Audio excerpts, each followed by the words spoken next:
नमस्कार, मी संकेत आणि आपण पाहत आहात मुंबई आउटलुक। आज दिनांक 7 फेब्रुवारी 2025। पाहूया टॉप 10 घडामोडी।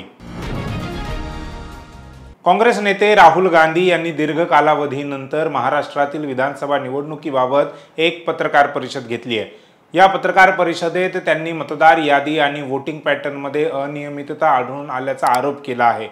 5 वर्षे नाहीत, 5च महिन्यात मतदारांची लाट कशी आली? महाराष्ट्रात एवढे मतदार वाढले कसे? असे प्रश्न राहुल गांधी यांनी उपस्थित केलेत। त्यावर महाराष्ट्राचे मुख्यमंत्री देवेंद्र फडणवीस यांनी मजेशीर उत्तर दिले। देवेंद्र फडणवीस यांनी म्हटले आहे की एक ही चुटकुला बार बार सुनाया जाए तो उस पर हंसा नहीं करते, असे उत्तर एका वाक्यात देवेंद्र फडणवीस यांनी दिले आहे। महाराष्ट्रातील विधानसभा निवडणुकीत महायुतीची प्रचंड लाट दिसून आली। त्यात भाजपला 132 जागा मिळाल्या, राष्ट्रवादी काँग्रेस अजित पवार गटाला 41 तर शिवसेना शिंदे गटाला 57 जागा मिळाल्या होत्या। महायुतीने एकूण 230 जागा मिळवल्या। त्यातच महाविकास आघाडीला एकूण 46 जागांवर समाधान मानावे लागले।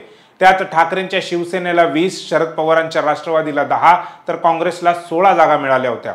महाविकास आघाडी आणि काँग्रेसच्या या पराभवानंतर राहुल गांधी यांनी शुक्रवारी पत्रकार परिषद घेत ईव्हीएम आणि मतदान याद्यांवर प्रश्न उपस्थित केले। राज्याचे मुख्यमंत्री देवेंद्र फडणवीस यांनी शपथ घेऊन 2 महिने उलटले आहेत, तरी अद्याप ते मुख्यमंत्र्यांचे शासकीय निवासस्थान असलेल्या वर्षा बंगल्यावर मात्र राहायला गेलेले नाहीत। यावरून शिवसेना उद्धव ठाकरे गटाचे नेते आणि राज्यसभेचे खासदार संजय राऊत यांनी थेट उपमुख्यमंत्री एकनाथ शिंदेंवर आरोप केले होते।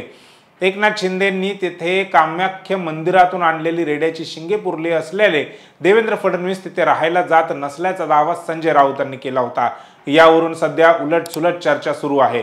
संजय राऊतांच्या या विधानावर आता शिवसेना नेते संजय गायकवाड यांनी जोरदार टीका केली आहे। संजय गायकवाड यांनी नुकतेच प्रसारमाध्यमांशी संवाद साधला। यावेळी त्यांना संजय राऊतांनी वर्षा बंगल्यावर केलेल्या आरोपांवर विचारण्यात आले। त्यावर त्यांनी सडेतोड उत्तर दिले। एक शिंग तुझ्या नरड्यात खुपसल्याशिवाय राहणार नाही, असे संजय गायकवाड म्हणाले। सध्या शेतकऱ्यांना पीएम किसान योजनेच्या 19व्या हप्त्याची प्रतीक्षा आहे। त्याचाच फायदा सायबर भामटे घेत आहेत। शेतकऱ्यांना गंडा घालण्यात येत आहे। तुमच्या पण मोबाईलवर पीएम किसान योजनेसंदर्भात लिंक आल्यास ती उघडू नका, नाहीतर बँक खाते रिकामे होईल। काय आहे हा स्कॅम? शेतकऱ्यांच्या बँक खात्यातून कशी झाली रक्कम गायब? मोबाईलवर आलेल्या पीएम किसान योजनेची लिंक उघडण्या अगोदर ही काळजी आवर्जून घ्या। मोबाईलवर आलेल्या पीएम किसान योजनेची लिंक उघडल्यानंतर नाशिक जिल्ह्यातील अनेक शेतकऱ्यांच्या खात्यातून पैसे गायब झाले आहेत। या लिंकच्या माध्यमातून मोबाईल हॅक करून हॅकरने शेतकऱ्यांच्या खात्यातून पैसे गायब केले आहेत। पीएम किसान योजनेची लिंक आहे म्हणून शेतकऱ्यांनी पाहण्यासाठी ती लिंक उघडली। लिंक उघडताच खात्यातून पैसे गायब झाले। फसवणूक झालेल्या शेतकऱ्यांनी नाशिक पोलिसांकडे तक्रार देखील केली आहे। राज्यातील विधानसभा निवडणूक झाल्यानंतर 4-5 महिन्यांपेक्षा जास्त कालावधी उलटला आहे। मात्र आता या निकालावर अनेकांनी संशय व्यक्त केला आहे। विरोधकांकडून सातत्याने ईव्हीएम मध्ये फेरफार झाल्याचा आरोप केला जातोय। आता काँग्रेस नेते आणि खासदार राहुल गांधी यांनी निवडणूक आयोगाला अनेक प्रश्न विचारले आहेत। आम्ही निवडणूक आयोगावर आरोप करत नाही, आम्ही आरोप केले पाहिजे पण आरोप करत नाही। फक्त आम्हाला लोकसभा आणि विधानसभेची मतदार यादी निवडणूक आयोगाने द्यावी, नाव, पत्ता आणि फोटोग्राफ सह द्यावी, अशी मागणी राहुल गांधींनी केली आहे। यावेळी खासदार सुप्रिया सुळे, खासदार संजय राऊतही या पत्रकार परिषदेमध्ये उपस्थित होते। गेल्या काही दिवसांपासून राज्यात गुलियन-बेरी सिंड्रोम म्हणजेच जीबीएस या आजाराचा धुमाकूळ पाहायला मिळत आहे। पुण्यात आतापर्यंत या आजाराचे 173 रुग्ण आढळले आहेत। त्यातील 140 रुग्णांना जीबीएसची लागण झाली आहे। यातील 21 रुग्ण हे व्हेंटिलेटरवर आहेत तर 6 जणांचा मृत्यू झाला आहे। आता मुंबईत गुलियन-बेरी सिंड्रोम म्हणजेच जीबीएसची लागण झालेला रुग्ण आढळलेला आहे। यामुळे मुंबईकरांमध्ये भीतीचे वातावरण पसरले आहे। मिळालेल्या माहितीनुसार मुंबईतील अंधेरी पूर्व परिसरात राहणाऱ्या एका व्यक्तीला जीबीएसची लागण झाली आहे। हा व्यक्ती अंधेरी पूर्वेकडील मालपा डोंगरी परिसरात राहतो। सध्या त्याच्यावर महापालिकेच्या 7 हिल्स रुग्णालयामध्ये उपचार सुरू आहेत। मुंबईतील अंधेरी पूर्व परिसरात जीबीएसचा पहिला रुग्ण आढळल्यामुळे अंधेरी पूर्व विधानसभेचे आमदार मुर्जी पटेल यांनी रुग्णालयात जाऊन पाहणी केली आहे। तसेच रुग्णालयाचे अधिष्ठाता यांना भेटून या ठिकाणी जीबीएस रुग्णांसाठी 50 विशेष बेड राखीव ठेवावे अशी सूचना देखील केली आहे। तसेच या रुग्णांवर महात्मा फुले जीवनदायी योजनेअंतर्गत मोफत उपचार केले जावेत अशा सूचनाही त्यांनी दिल्या आहेत। महाराष्ट्राची शैक्षणिक पंढरी असलेल्या पुण्यातील पोलीस उपनिरीक्षकाने लोणावळ्यात जाऊन आपलं जीवन संपवल्याची धक्कादायक घटना समोर आली आहे। लोणावळ्यातील टायगर पॉइंट लगत त्यांनी झाडाला गळफास घेतल्याने पोलीस दलात मोठी खळबळ उडाली आहे। अण्णा गुंजाळ असं पोलीस उपनिरीक्षकांचे नाव असून त्यांनी नेमकी आत्महत्या का केली याबाबतचं कारण अद्यापही अस्पष्ट आहे। गुंजाळ हे खडकी पोलीस स्टेशनमध्ये कार्यरत होते, मात्र 3 दिवसांपासून ते गैरहजर होते, तसेच त्यांचा संपर्कही होत नव्हता। दरम्यान आज त्यांचा शोध लागला असता त्यांनी गळफास घेऊन आत्महत्या केल्याचं समोर आलं आहे। लोणावळ्यातील टायगर पॉइंट जवळ त्यांची गाडी देखील आढळलेली आहे। या गाडीत एक डायरी आहे।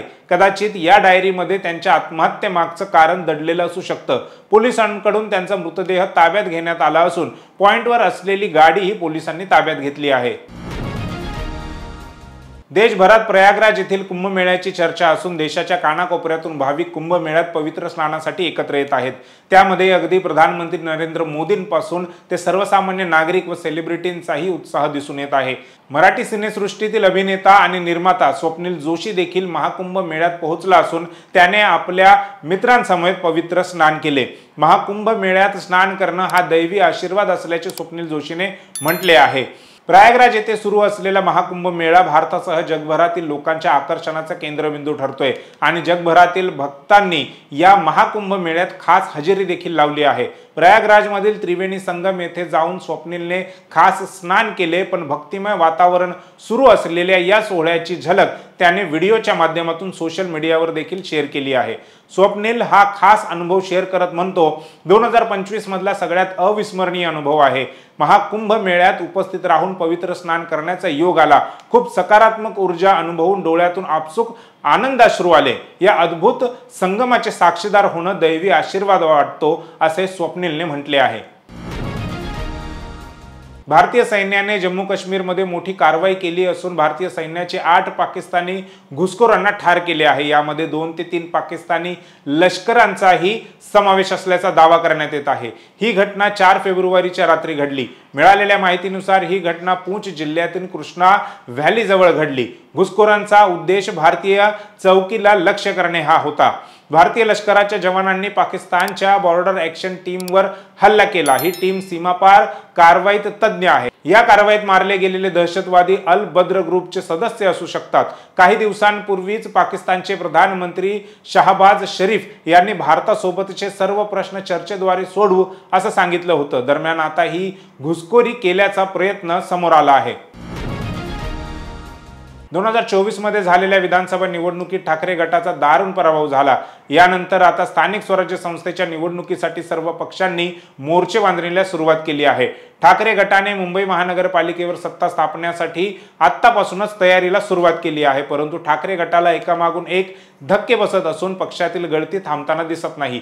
यातच पुन्हा एकदा ठाकरे गटाला मोठा धक्का बसू शकतो। शिंदे गटात मोठे पक्षप्रवेश होऊ शकतात असा दावा करण्यात आला आहे। अलीकडे शिंदे गटाच्या नेत्यांनी ऑपरेशन टायगर आणि ऑपरेशन धनुष्यबाण राबवणार असून ठाकरे गटाचे आमदार खासदार शिंदे सेनेच्या संपर्कात असून त्या लवकरच त्याबाबत निर्णय घेणार असल्याचा दावा केला आहे। याबाबत ठाकरे गटाचे 6 खासदार शिंदे गटात प्रवेश करणार असल्याचा दावा केला गेला होता। हा दावा खोटा असल्याचे सांगत ठाकरे गटाच्या खासदारांनी एकजूट दाखवली।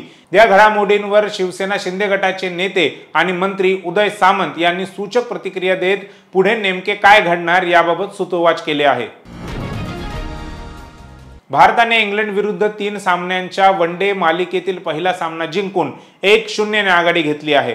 खरं तर ही मालिका चॅम्पियन्स ट्रॉफीच्या दृष्टीने खूपच महत्त्वाची आहे। त्यामुळे या मालिकेत खेळाडूंना पारखण्याची संधी दोन्ही संघांना मिळणार आहे। विराट कोहली दुखापतग्रस्त असल्याने त्याच्याऐवजी संघात यशस्वी जयस्वालला संधी मिळाली, पण त्याला फार काही चांगली खेळी करता आली नाही। दुसरीकडे Rohit Sharma out of form असल्याचं पुन्हा एकदा सिद्ध झालं। खरंच इंग्लंड विरुद्धचा सामना श्रेयस अय्यर, शुभमन गिल आणि अक्षर पटेलच्या खेळीमुळे जिंकला। मात्र या सामन्याचं श्रेय या 3 खेळाडूंना न देता रोहित शर्माने गोलंदाजांचं कौतुक केलं। इंग्लंडने नाणेफेकीचा कौल जिंकून प्रथम फलंदाजी स्वीकारली, तसेच पहिल्या कसोटीसाठी चांगली भागीदारी झाली होती, त्यामुळे आरामात 300 पार धावा होतील असं मानलं जात होतं, पण तसं झालं नाही। इंग्लंडचा संपूर्ण संघ 47.4 षटक खेळून अवघ्या 248 धावांवर बाद झाला। इंग्लंडने विजयासाठी दिलेल्या धावा भारताने 6 गडी गमावून 38.4 षटकात पूर्ण केल्या। रोहित शर्मा 2 तर यशस्वी जयस्वाल 15 धावा करून बाद झाला। त्यानंतर श्रेयस अय्यर फलंदाजीला आला आणि डाव सावरला। श्रेयस अय्यरने 36 चेंडूत 59 धावांची खेळी केली। तो बाद झाल्यानंतर सामना हातातून जातो की काय अशी स्थिती होती, पण चौथ्या विकेटसाठी गिल आणि अक्षरने 108 धावांची भागीदारी केली आणि संघाला विजयाच्या उंबरठ्यावर आणून ठेवले।